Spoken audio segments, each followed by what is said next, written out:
여러분 안녕하십니까? 광주 MBC 뉴스데스크입니다.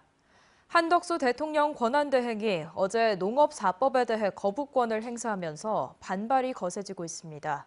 김영록 전남지사도 입장문을 내고 한덕수 권한대행을 강하게 비판하고 나섰습니다. 김윤 기자가 보도합니다. 농도 전남의 수장인 김영록 전남지사가 한덕수 대통령 권한대행의 농업사법 거부권 행사에 강하게 반발하고 나섰습니다. 김영록 전남지사는 어젯밤 입장문을 내고 양곡관리법과 농수산물 가격 안정법 등 농업민생사법의 즉각 시행을 촉구했습니다. 김 지사는 거부권 행사는 농민 생존권과 농업정책을 포기한 것과 다름 아니다라며 강한 노투로 국무회의 결정사항을 비판했습니다.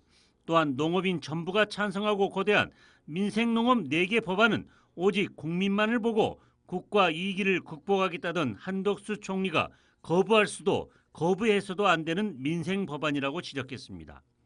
김 지사는 농업민생 4개 법안에 대해 국회는 반드시 재의결해야 한다고 목소리를 높였습니다.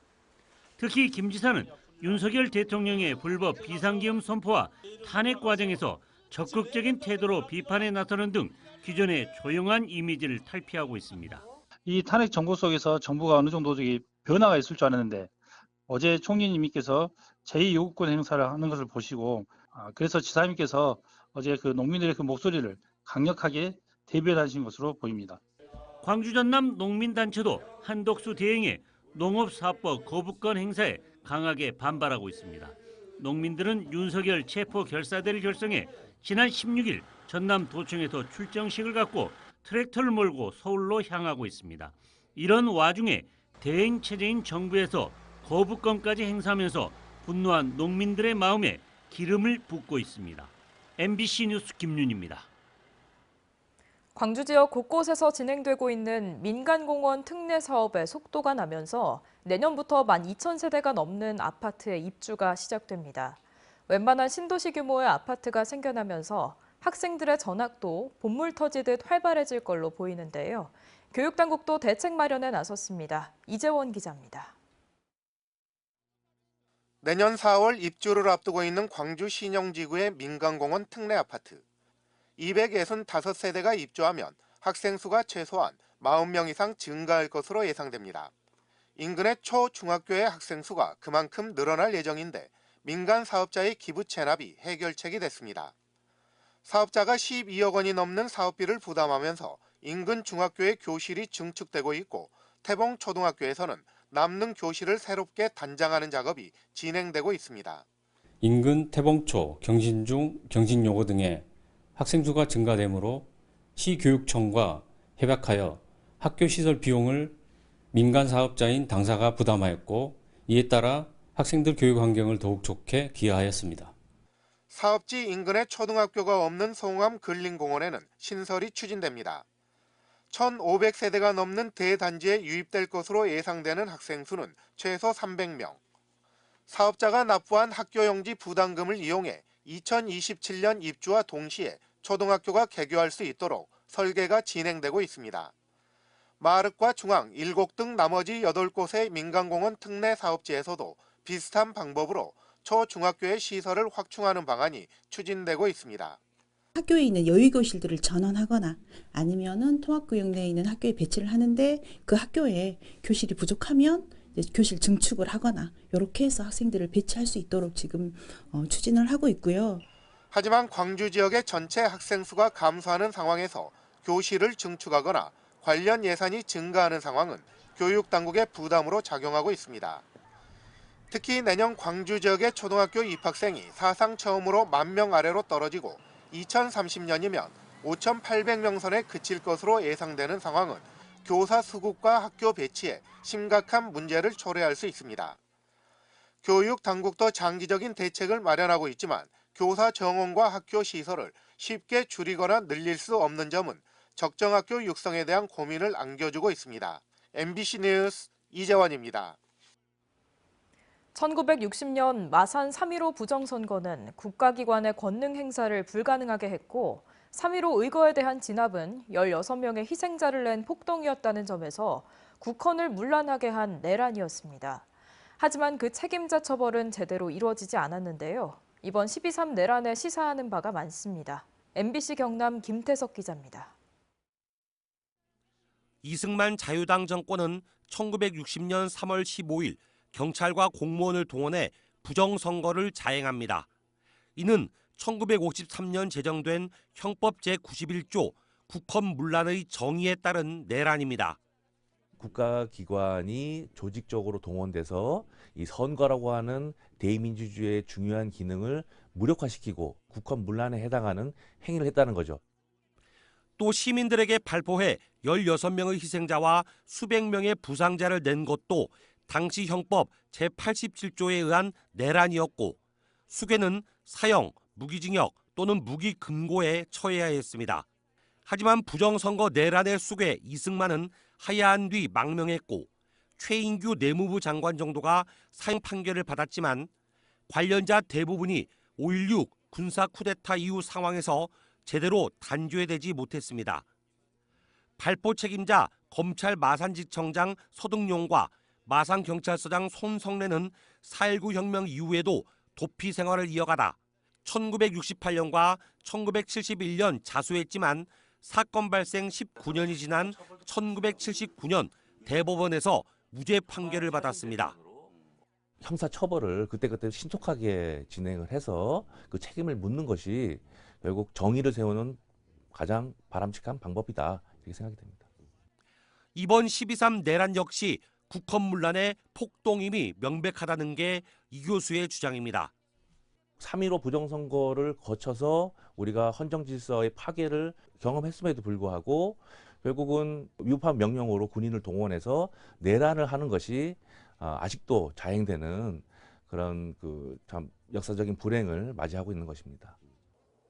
미완의 혁명이라 불리는 4월 혁명은 결국 헌법은 국민이 지키고 만들어가야 한다는 점을 시사하고 있습니다. MBC 뉴스 김태석입니다.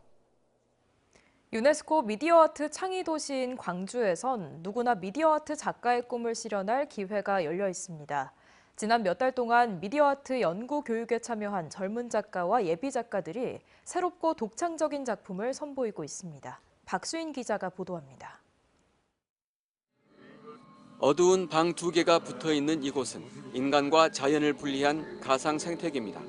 한쪽 방에서 게임을 통해 원하는 자연 환경을 선택하면 섬을 형상화한 다른 방 작품에 반영됩니다. 오브제 매핑을 활용한 가변 설치에 인공지능과 실시간 3D 기술을 접목한 이 작품은 두 작가 그룹의 협업으로 이루어졌습니다. 방을 둘러싼 6면의 벽은 완벽한 삶을 형성하는 건강과 결혼, 자선 등 6가지 요소를 의미합니다. 관객이 작품 속에 들어가는 순간 균형을 이루고 있는 요소들이 혼돈에 빠집니다. 이 과정을 통해 관객은 자신의 선택이 균형을 깨거나 복구시키는 순간들을 시각적으로 경험합니다.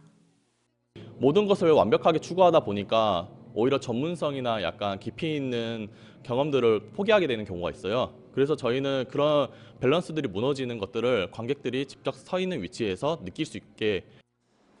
광주 미디어 아트 플랫폼이 디지털 아트 분야의 창작자를 육성하기 위해 지난 석 달 동안 진행한 컬처랩에 10개 신진 작가팀이 공모를 통해 참여했습니다. 각자의 영역에서 활동해온 작가와 기획자들이 예술과 디지털 기술을 융합해 몰입형 미디어 아트와 사운드 퍼포먼스 등 오감을 자극하는 다양한 작품을 제작했습니다. 대학에서 시각예술을 전공하는 8개 팀도 예비 작가를 위한 인큐베이팅 랩에 참여해 창의적인 아이디어를 작품으로 만들었습니다. 작품 기획과 제작, 기술적인 면에서 높은 수준의 결과물을 만들어내기 위해 문화예술 전문기업의 임직원이 멘토로 참여했습니다. 이 작가들의 작품을 통해서 세계 곳곳, 전국 곳곳에서 전시할 수 있는 그런 기회를 제공하는 그런 기관이 저희가 역할이라 생각합니다. 그것이 바로 무형의 산업화가 되지 않을까. 광주 미디어 아트 플랫폼은 내년엔 다른 나라의 미디어 아트 창의 도시까지 문을 넓혀 작가들의 창 제작 기회와 활동 공간을 더욱 확대할 계획입니다. MBC 뉴스 박수인입니다. 닷새 뒤면 크리스마스인데요. 연말을 맞아 따뜻한 정을 나누기 위해 어른들이 직접 산타로 변신해 지역 아동들에게 선물을 전달했습니다. 김규희 기자가 보도합니다. 빨간 망토를 입은 산타 30여 명이 강당을 빼곡히 채웠습니다. 크리스마스를 앞두고 지역 아동들에게 선물을 나눠주기 위해 모인 겁니다. 봉사에 나선 어른들은 산타 복장을 하고 직접 손편지를 쓰면서 선물을 전달하기 위한 만반의 준비를 마쳤습니다. 친구의 꿈을 응원한다고 썼고요. 그리고 항상 건강하고 항상 좋은 꿈을 펼쳐라고 그렇게 편지 내용을 썼습니다. 빨간 코와 뿔 모양을 한 호송차에 탑승한 이들. 동화 속 루돌프를 탄 산타처럼 직접 가정집을 찾아가 선물을 전달했습니다. 좋은 연말 보내십시오. 네, 고맙습니다. 감사합니다. 건강하세요. 네. 손주들에게 전할 선물을 대신 받은 할머니 얼굴에는 환한 웃음꽃이 피어납니다. 손주들 여러 명 키우고 살았어도 진짜 먼 날도 많았지만 이렇게 좋은 선물 받고 기쁩니다. 진짜 우리 아이가 좋아하겠습니다. 어린이 재단 후원금으로 12세부터 19세까지 아동 300명이 속옷 선물을 받게 됐습니다. 사전 수요 조사를 통해 자라나는 아이들이 필요로 하는 물품이 속옷인 것을 알게 돼 각자 원하는 색상과 사이즈를 파악한 뒤 맞춤형 선물을 준비한 겁니다. 특정한 날 연령대가 되면 분명히 이제 성인 속옷이 필요한데 그렇지 못한 챙겨짐을 받지 못하는 아이들이 많다는 걸 알게 됐고, 이러한 운동이 전국으로 확산돼서 우리 대한민국 어린이들이 더 건강하고 씩씩하고 행복하게 성장했으면 좋겠다. 강진에서도 오는 24일까지 어린이 1000여 명에게 목도리와 간식 꾸러미를 전달하는 행사가 펼쳐지고 있습니다. 크리스마스에 선물을 기다리면서 양말을 걸어두던 아이들이 이제는 나눔의 기쁨을 선사하는 어른이 돼 따뜻한 연말을 만들고 있습니다. MBC 뉴스 김규희입니다.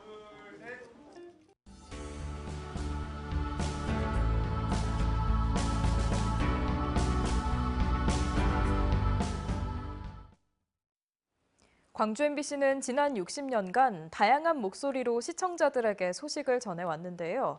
유독 기억에 남는 목소리가 있습니다.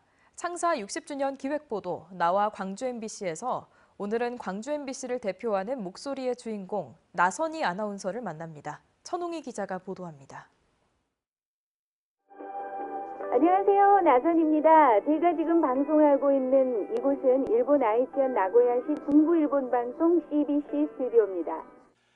일본 방송사와 자매 결연을 맺은 기념으로 일본과 한국에서 생중계된 라디오 방송입니다. 마치 친한 친구가 전하는 것 같은 나선희 아나운서의 방송은 당시 일본 동포들 사이에서도 큰 화제가 됐습니다. 나선희 아나운서가 은퇴한 지 어느덧 10여 년이 지났지만 시민들은 아직도 그 친근한 목소리를 기억합니다. 지금도 뭐 택시를 타거나 어디 가서 한마디만 던졌을 뿐인데 이렇게 쳐다보시면서 나선희 아니냐 이렇게 하시는 분들이 종종 있으시거든요. 1986년 TV와 라디오 황금시대에 입사한 나선희 아나운서는 뉴스데스크와 라디오 별이 빛나는 밤에 정오의 희망곡 등 광주 MBC의 주요 프로그램을 맡았습니다. 그중에서도 라디오에서 즉석으로 결혼 상대자를 찾는 프로그램인 복덕방은 지역민들의 폭발적인 사랑을 받았습니다.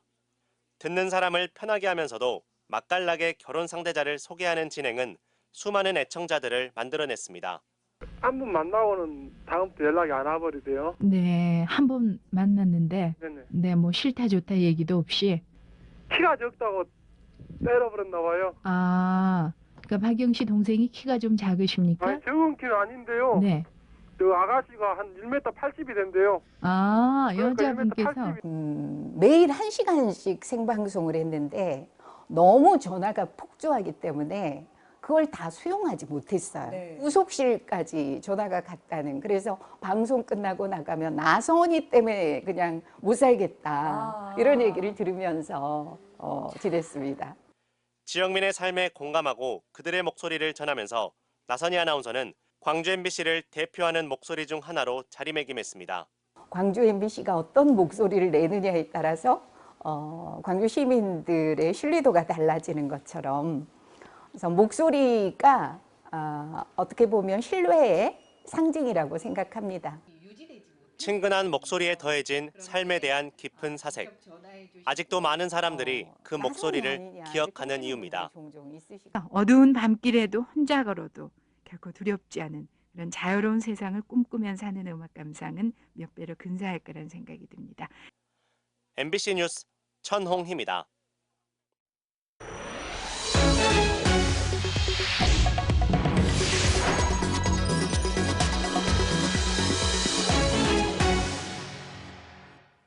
더불어민주당 광주 지역 지방의회 의원들이 막말과 성희롱, 유흥주점 출입 등으로 잇따라 물의를 일으키고 있습니다.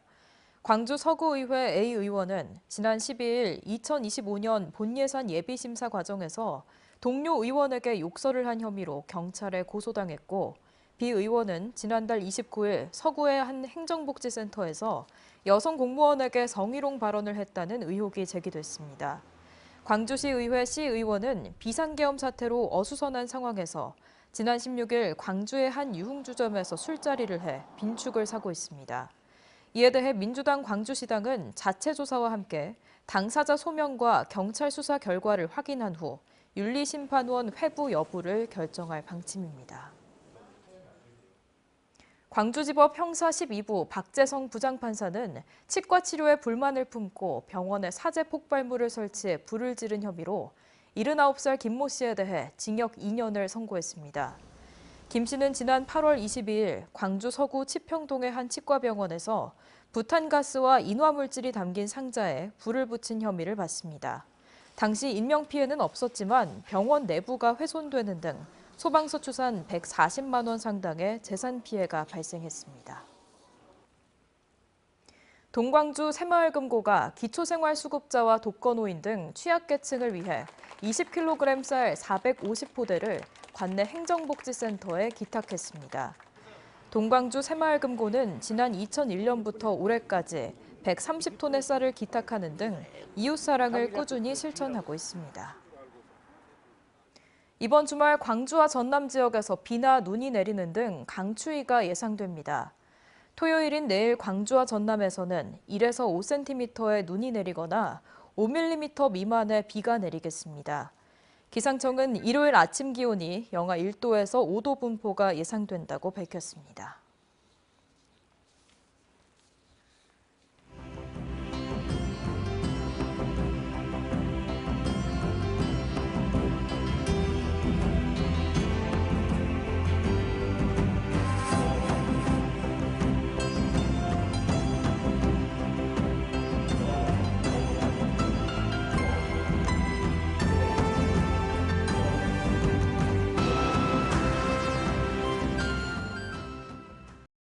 언제 어디서나 내 손 안의 뉴스. 광주 MBC 뉴스 유튜브 구독으로 함께하세요.